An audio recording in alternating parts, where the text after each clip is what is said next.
There's a proper way to have a fight, and rules to be obeyed. Before the battle can begin, certain groundwork must be laid. She must be dealing with hormones, or at least a crying baby. The dishes aren't done, the house is a wreck, or perhaps he's wronged her. Maybe. He doesn't have to wrong her, and in fact it's rarely why the fights break out that last all night and make her yell and cry.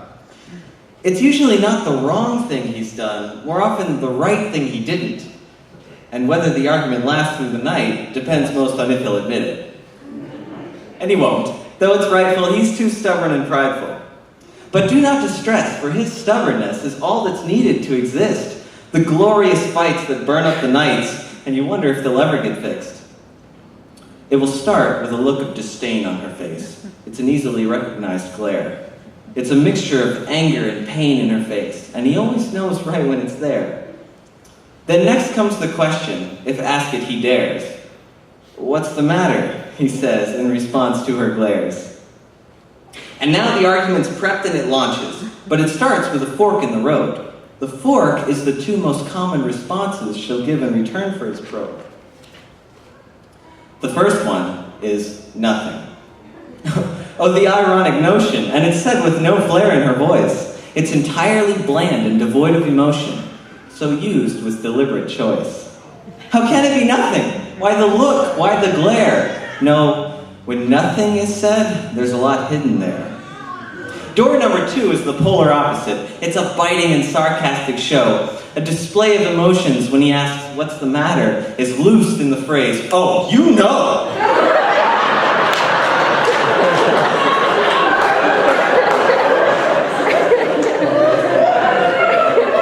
How the irony grows that he'd ask what he knows. But that doesn't matter. The argument started, they'll fight and he'll figure it out. She'll be screaming, he'll be ranting, no one will be repenting. She's too angry and he's far too proud. He'll correct her on every last thing that she says. If it's wrong, if it's right, doesn't matter. Cut her off often in the middle of sentence and break up each point till it's shattered. Lots of big words and unbreakable logic are the primary weapons he'll choose. No matter the topic, no matter the truth, in his mind, he simply can't lose.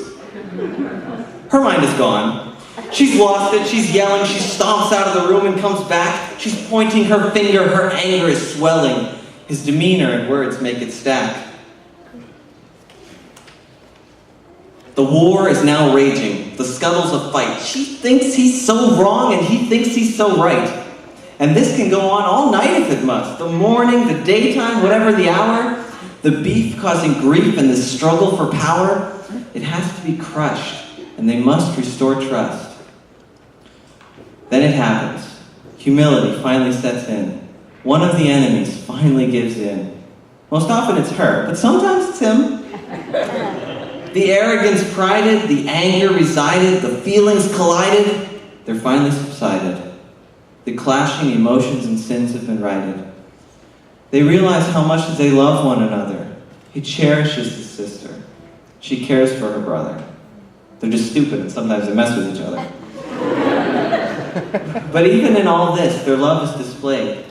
No matter the battle or cost to be paid, they just cannot keep a peace they've not made.